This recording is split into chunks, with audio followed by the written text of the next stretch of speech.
नमस्कार, आप देख रहे हैं आज तक। मैं हूं आपके साथ चित्रा त्रिपाठी। पीएम मोदी आज एक बार फिर संयुक्त राष्ट्र के मंच पर मौजूद होंगे। यूएन महासभा में शाम 6:30 बजे मोदी का भाषण होगा। प्रधानमंत्री मोदी आज पहले वक्ता होंगे और उम्मीद है कि उनके भाषण में आतंक से सुरक्षा परिषद की स्थायी सदस्यता तक कई मुद्दे केंद्र में होंगे। सभी की निगाहें पीएम के भाषण पर आज टिकी हुई हैं।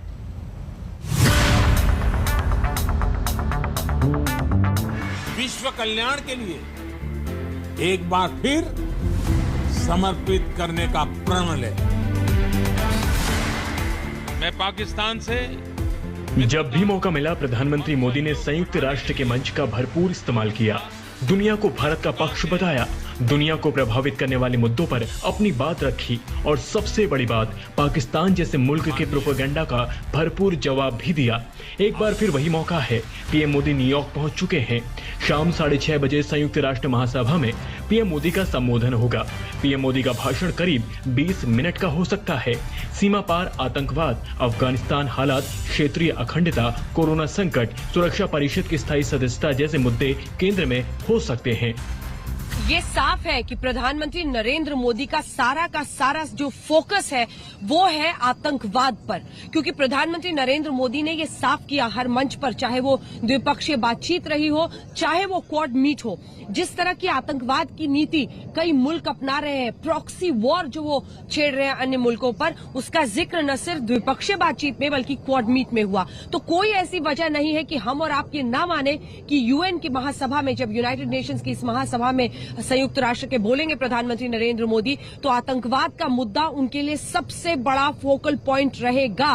खास तौर पर इस बात को लेकर कि अफगानिस्तान में तालिबान की सरकार बनी है और तालिबान की ये सरकार के तमाम मंत्री जैसे आईएसआई के इशारे पर उनकी तरफ से तैयार किए गए आतंकियों की लिस्ट है।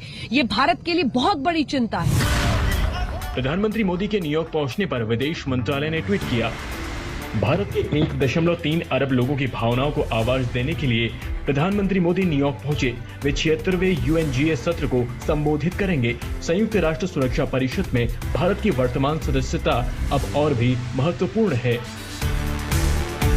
लेकिन भारत की जनता की नजर इस बात पर होगी कि प्रधानमंत्री मोदी पाकिस्तान के प्रोपेगेंडा प्लान का कैसे जवाब देते हैं। इमरान खान इस बार भी कश्मीर पर जहर उगलने से नहीं चूके हैं। हालांकि भारत की ओर से इसका जवाब फौरन दे दिया गया। Pakistan desires peace with India, as with all its neighbors. But sustainable peace in South Asia is contingent upon resolution of the Jammu and Kashmir dispute in accordance with the relevant United Nations Security Council resolutions and the wishes of the Kashmiri people. Last February, we reaffirmed the 2003 ceasefire understanding along the line of control. The hope was that it would lead to a rethink of the strategy in Delhi. The onus remains on India to create a conducive environment for meaningful and result-oriented engagement with Pakistan. Let me reiterate here that the entire Union territories of Jammu and Kashmir and Ladakh were, are, and will always be an integral and inalienable part of India. This includes the areas that are under the illegal occupation of Pakistan. We call upon Pakistan to immediately vacate all areas under its illegal occupation. Mr. President, allow me to be categorical about India's position. We desire normal relations with all our neighbors, including Pakistan. However, it is for Pakistan to work sincerely towards creating a conducive atmosphere. Bharat ने पाकिस्तान को जवाब देने में तनिक भी देरी नहीं लगाई। राइट टू रिप्लाई के तहत भारत ने ईंट का जवाब पत्थर से दे दिया, लेकिन पाकिस्तान का अच्छे से हिसाब तो आज शाम होगा जब पीएम मोदी बोलेंगे। पीएम मोदी पहले भी कश्मीर पर पाकिस्तान के दुष्प्रचार की बखिया उधेड़ते रहे हैं। जो हमने भारत में बड़े पैमाने पर आयोजित किया है, और इसके लिए सिर्फ भारत में पाकिस्तान, भारत में कश्मीर, उसी का ख्याल रखने पर हम रुके नहीं हैं। हमने पाकिस्तान को भी कहा, क्योंकि उस क्षेत्र में भी बाढ़ का असर था। हमने उनको भी कहा कि हम जिस प्रकार से कश्मीर में बाढ़ पीड़ितों की सेवा कर रहे हैं, हम पाकिस्तान में भी उन बाढ़ पीड़ितों की सेवा करने के लिए हमने सामने से प्रस्ताव रखा था। भारत की आवाज मानवता, मानव जाति और मानवीय मूल्यों के दुश्मन आतंकवाद, अवैध हथियारों की तस्करी, ड्रग्स, मनी लॉन्ड्रिंग के खिलाफ उठेगी। भारत की सांस्कृतिक धरोहर, संस्कार, हजारों वर्षों के अनुभव हमेशा विकासशील देशों को ताकत देंगे। इमरान खान ने एक बार फिर कश्मीर पर घड़ियाली आंसू बहाने में कोई कसर नहीं छोड़ी। उनका भाषण कश्मीर पर साजिश की पूरी स्क्रिप्ट थी, तो तालिबान से प्यार भी खूब उमड़ रहा था। बस थोड़ी देर बाद पाकिस्तान की असलियत का आईना दुनिया को दिख जाएगा और तालिबान का सच भी सामने आ जाएगा। वैसे मोदी की कूटनीतिक कामयाबी से इतना तो हो ही गया है कि भारत अमेरिका के साझा ऐलान में तालिबान को लेकर सख्त संदेश आ ही गया है। साझा घोषणा में कहा गया है, तालिबान मानवाधिकारों की पूरी सुरक्षा करे, यूएन सुरक्षा परिषद के प्रस्ताव 2021 का पालन करे, तालिबान सुनिश्चित करे कि अफगानिस्तान की जमीन आतंक के लिए नहीं होगा, अफगानिस्तान में आतंकियों को सुरक्षा और प्रशिक्षण नहीं दिया जाएगा। और तालिबान के बारे में भारत अपना नजरिया तो पहले ही बता चुका है। बस आज शाम पाकिस्तान के मंसूबों में पूरा पलीता लगा हुआ ही समझिए। वॉशिंगटन से अंजना ओम कश्यप के साथ आज तक ब्यूरो। इमरान खान ने यूएन में झूठ की चादर फैलाने की कोशिश की है। आज प्रधानमंत्री मोदी की बारी है। यूएन में आज शाम उनका भाषण है। कल प्रधानमंत्री मोदी और अमेरिकी राष्ट्रपति जो बाइडेन की मुलाकात हो चुकी है। इस मुलाकात ने भरपूर संदेश दे दिया है कि दोनों देशों की दोस्ती की नींव कितनी मजबूत है।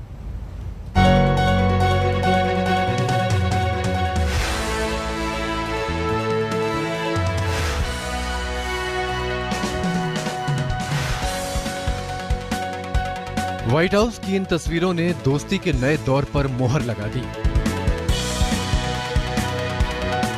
ये गर्मजोशी बता रही है कि अमेरिका में सत्ता और सरकार जरूर बदल गई है, भारत से रिश्ते की गांठ कतई ढीली नहीं हुई। दुनिया के सबसे बड़े लोकतंत्र के मुखिया जब व्हाइट हाउस में दाखिल हो रहे थे तो सबसे पुराने लोकतंत्र के सर्वेसर्वा स्वागत में इंतजार करते दिखे। ये देखिए कैसे प्रधानमंत्री मोदी ने हाथ जोड़कर बाइडेन को नमस्ते कहा तो बाइडेन ने उन्हें वेलकम बैक कहा। मेरे लिए बहुत खुशी की बात है कि फिर से एक बार आपसे मिलने का मौका मिला। इस बातचीत के दौरान पुराने दोस्तों की तरह दोनों नेता एक दूसरे का हाथ पकड़े हुए थे। दोनों के चेहरे पर मास्क होने पर भी उनकी खुशी देखते ही बन रही थी। इसके बाद बाइडेन और प्रधानमंत्री मोदी के बीच बॉन्डिंग का एक और सबूत देखने को मिला। जो बाइडेन मोदी के कंधे पर हाथ रखकर उन्हें कुर्सी तक ले गए और कुर्सी ऑफर करते हुए हंसी हंसी में ये कहा, chair is occupied by the Vice President of the United States. Indian American. Yes. You're been proud. Oh, I'm proud too. ये सुनकर प्रधानमंत्री मोदी हंसने लगे और बाइडेन ने गर्मजोशी से उनका स्वागत किया। दोनों की बॉन्डिंग सब कुछ कह रही थी, बता रही थी कि बराक ओबामा और डोनाल्ड ट्रंप की तरह प्रधानमंत्री जो बाइडेन के साथ अच्छी केमिस्ट्री बनाने में शुरुआती तौर पर कामयाब हो चुके हैं। प्रधानमंत्री ने अमेरिकी राष्ट्रपति के स्वागत सत्कार के लिए उन्हें धन्यवाद दिया।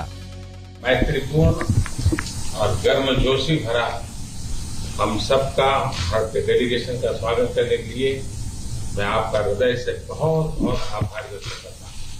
2016 में और 2014 में मुझे आपसे विस्तार से बात करने का मौका मिला और उस समय आपने भारत अमेरिका के संबंधों में आपका जो विजन है जिसको आपने शब्दबद्ध किया था वो वाकई बहुत ही प्रेरक था और आज आप राष्ट्रपति के रूप में उस विजन को आगे बढ़ाने के लिए जो पुरुषार्थ कर रहे हैं, प्रयास कर रहे हैं, इनिशिएटिव ले रहे हैं, इसका मैं स्वागत करता हूं। व्हाइट हाउस में राष्ट्रपति के तौर पर बाइडेन से पीएम की ये पहली मुलाकात थी। इससे पहले वो उपराष्ट्रपति के तौर पर प्रधानमंत्री के स्वागत में भोज दे चुके हैं। तब भी दोनों नेताओं के बीच इसी तरह का हंसी मजाक देखने को मिला था। दरअसल 2014 के अमेरिकी दौरे में नवरात्र चल रहा था और पीएम के व्रत चल रहे थे। बाइडेन ने प्रधानमंत्री मोदी के सम्मान में दावत दी थी, लेकिन नवरात्र का व्रत होने के चलते प्रधानमंत्री ने जब लंच नहीं किया तो बाइडेन ने एक दोस्त की तरह इस बात पर चुटकी ली थी। Navartre, Mr. Prime Minister. It's good of you to honor us, visiting us during this Holy Week. And the Prime Minister is fasting, and we keep taking him to dinners and lunches. And as we Catholics would say, that's an occasion for sin. But we appreciate the fact he has spent so much time with us. लेकिन जिस तरह से Biden ने राष्ट्रपति का चुनाव लड़ा, उससे भारत में भी ये सवाल खड़ा हुआ कि क्या मोदी ट्रंप की तरह बाइडेन से रिश्ता जोड़ पाएंगे। इस आशंका को आज की इन तस्वीरों ने खत्म कर दिया। वॉशिंगटन से अंजना ओम कश्यप के साथ आज तक ब्यूरो। प्रधानमंत्री नरेंद्र मोदी और अमेरिकी राष्ट्रपति जो बाइडेन की मुलाकात में दोनों देशों के रिश्तों, कोरोना समेत तमाम मुद्दों पर चर्चा हुई। दोनों नेताओं ने माना कि तमाम चुनौतियों से निपटने के लिए भारत और अमेरिका का साथ जरूरी है। सामरिक और सुरक्षा के मामले पर आपसी सहयोग बढ़ाने को लेकर सहमति बनी। 5 Bidens in India. ये दशक भारत और अमेरिका के संबंध में The relationship is destined to be stronger, closer, and tighter.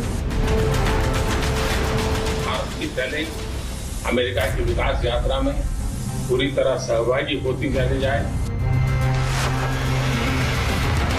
And it's about family ties. हम एक दूसरे के लिए भी और दोनों मिलकर दुनिया के लिए भी क्या कुछ पॉजिटिव कर सकते हैं। व्हाइट हाउस में अमेरिकी राष्ट्रपति से पीएम मोदी की मुलाकात दोनों देशों के रिश्तों को नई ऊंचाई देने वाली रही। इस मुलाकात में भारत और अमेरिका के संबंधों की बुनियाद पर चर्चा हुई। लोकतंत्र को और मजबूत करने पर बात हुई। साथ ही इस बात का भी जिक्र हुआ कि कैसे भारत और अमेरिका साथ चलकर विकास के रास्ते पर आगे बढ़ सकते हैं। बाइडेन के राष्ट्रपति बनने के बाद उनकी पहली मुलाकात में पीएम मोदी ने बता दिया कि दोनों देशों के रिश्ते केवल मौजूदा दौर में ही महत्वपूर्ण नहीं, बल्कि साझा ताकत और सहयोग पर दोनों ही देशों के भविष्य का पूरा दशक टिका है। एक्सेलेंसी, मैं आज की हमारी ये बायलैटरल समिट, लेकिन मैं देख रहा हूं कि ये दशक 21वीं शताब्दी के तीसरे दशक का ये पहला वर्ष, मैं पूरे दशक की तरफ देख रहा हूं कि आपके नेतृत्व में जो बीज हम बोएंगे, इस पूरा दशक हमारी दृष्टि से बहुत ही भारत और अमेरिका के संबंध में, विश्व के लोकतांत्रिक देशों के लिए एक बहुत ही ट्रांसफॉर्मेटिव ये कालखंड रहेगा, ऐसा मेरा विश्वास है। दोनों देशों के रिश्तों को और मजबूत करने के लिए मोदी ने 5T वाला मंत्र भी दिया और कहा, ट्रेडिशन, टैलेंट, टेक्नोलॉजी, ट्रेंड और ट्रस्टीशिप से दोनों देश दुनिया भर की सेवा कर सकते हैं।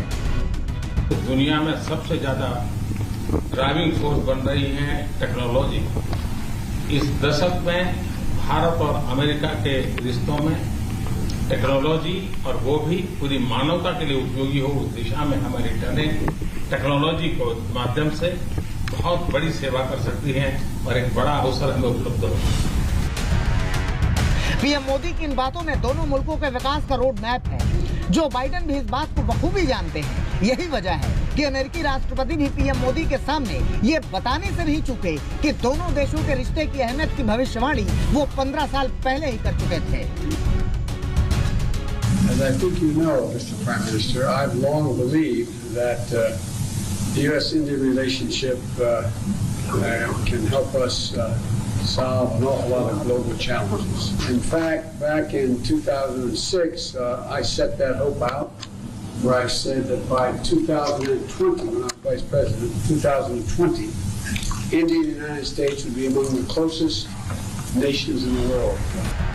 पीएम मोदी से मुलाकात में अमेरिकी राष्ट्रपति बाइडेन ने भी बार बार लोकतांत्रिक मूल्यों की अहमियत गिनाई और भरोसा जताया कि भारत अमेरिका की दोस्ती से कई संकट का एक साथ मुकाबला संभव है। I think that the relationship between India and the United States, the largest democracies in the world,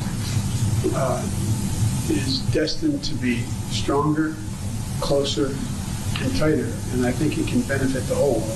And I think that's begun to come to pass. And today, we're launching a new chapter in the history of U.S.-Indian ties and taking on some of the toughest challenges we face together, starting with a shared commitment to ending the COVID pandemic. Prime Minister and I are going to be talking today about what more we can do to fight COVID-19, take on the climate challenges that the world face, and ensure stability in Indo-Pacific, including with our own Quad partners. White house में Biden से मिले मोदी ने उनका vision भी याद दिलाया और कहा कि साथ मिलकर दोनों देश दुनिया को बेहतर कर सकते हैं। हम कैसे साथ चल सकते हैं, हम एक दूसरे के लिए भी और दोनों मिलकर दुनिया के लिए भी क्या कुछ पॉजिटिव कर सकते हैं। मुझे विश्वास है कि आपके नेतृत्व में आज की चर्चा बहुत सार्थक रहेगी। पीएम मोदी की अमेरिकी राष्ट्रपति से मुलाकात कई मायनों में अहम रही। सबसे महत्वपूर्ण बात यह है कि दोनों ही देश दुनिया की तमाम चुनौतियों से निपटने के लिए साथ आगे बढ़ने को तैयार हैं और यही बात दोनों देशों के रिश्तों को और मजबूत करेगी। वॉशिंगटन डीसी से अंजना कश्यप के साथ आज तक ब्यूरो। इसी के साथ एक छोटे से ब्रेक के लिए हम रुकेंगे, फौरन लौटते हैं। आप देखते रहिए आज।